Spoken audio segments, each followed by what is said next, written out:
கோவை சிங்காநல்லூர் தொகுதி அதிமுக வேட்பாளர் KR ஜெயராம் பாப்பநாயக்கன்பாளையம் பகுதிகளில் இரட்டை இலை சின்னத்திற்கு தீவிர வாக்கு சேகரிப்பில் ஈடுபட்டார்.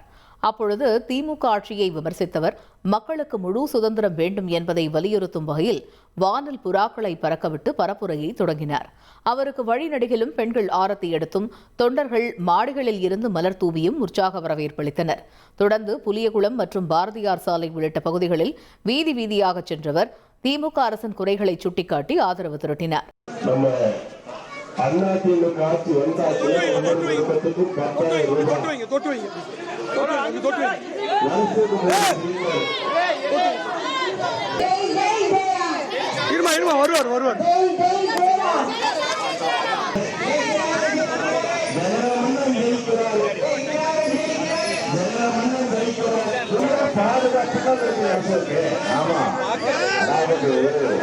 ட்ரெண்ட ஃப்ரெண்ட் ஆக்கிக்கோங்க. தந்தி டிவியின் சப்ஸ்கிரைபர்ஸ் அண்ட் ஃபாலோவர்ஸ் குடும்பத்துல நீங்களும் இணையுங்க.